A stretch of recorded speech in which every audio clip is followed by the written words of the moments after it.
आज का विषय है विज्ञान। और जैसा कि सभी लोगों को पता है कि जीके का जब चर्चा होता है तो जीके में साइंस एक महत्वपूर्ण पार्ट बन जाता है। और उस साइंस में तीन पार्ट होते हैं। एक होता है बायोलॉजी होता है, एक होता है फिजिक्स होता है और एक केमिस्ट्री होता है। तो आप देखेंगे जो जो जो आने वाले प्रश्न हैं, जो प्रश्न पिछले साल जो पूछा गया है उसका पैटर्न देखेंगे, आपको बायोलॉजी से ज़्यादा प्रश्न होता है, केमिस्ट्री से कम होता है और फिजिक्स से उससे भी कम होता है। और इसमें भी बायोलॉजी सेक्शन में भी आप देखेंगे तो बॉटनी से कम होता है और बायोलॉजी से ज़्यादा प्रश्न पूछे जाते हैं, मतलब जूलॉजी से ज़्यादा प्रश्न पूछे जाते हैं। तो आज उसी बायोलॉजी की हम लोग चर्चा करेंगे। बायोलॉजी जिसको कि हिंदी में जीव विज्ञान कहते हैं, तो इसकी हम आज शुरुआत करने वाले हैं। तो इसी में हम लोग देखें कि बायोलॉजी कहते किसको है, सबसे पहली बात होती है।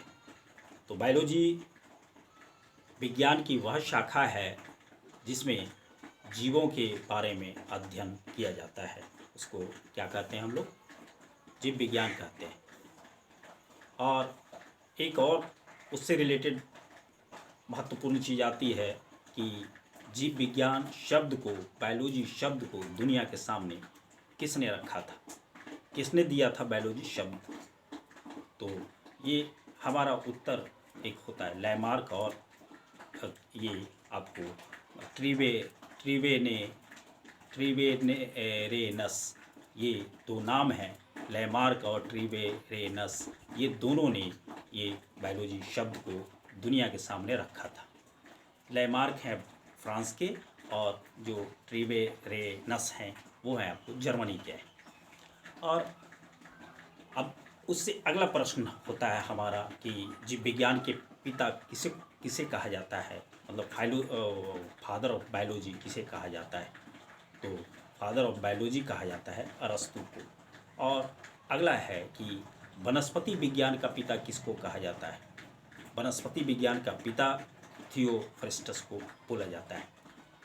और आगे हम चलते हैं कोशिका के बारे में। जैसा हम लोग जानते हैं कि जो हमारा मकान है वो ईंटों का बना होता है, तो हमारे मकान की सबसे छोटी इकाई ईंट हुई।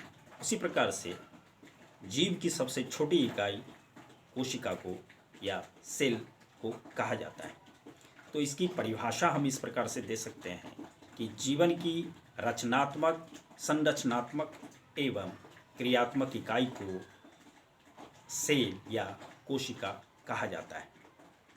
अब ये है कि सेल या कोशिका की खोज किसने की थी? तो इसको हम याद रखने के लिए ऐसे करें कि रॉबर्ट हुक ने हुक लगा करके कोशिका को खींच लिया। रॉबर्ट हुक ने कोशिका को हुक लगा करके खींच लिया, मतलब रॉबर्ट हुक ने कोशिका की खोज की थी। और उससे आगे हम और निकलते हैं तो जब हम कोशिका की बात करते हैं तो जिस प्रकार से ब्रांच मैनेजर होता है, ब्रांच मैनेजर जो किसी बैंक के कार्यों का संचालन ब्रांच मैनेजर करते हैं, उसको कंट्रोल करते हैं, वो उसी प्रकार से जो किसी भी कोशिका की जो न्यूक्लियस होता है वो संपूर्ण कोशिका के जो संपूर्ण कोशिका के कार्यों का वो प्रबंध करता है। इस प्रकार से कोशिका का प्रबंधक कौन होता है? न्यूक्लियस होता है। और दूसरी बात इससे है कि न्यूक्लियस की खोज किसने की थी?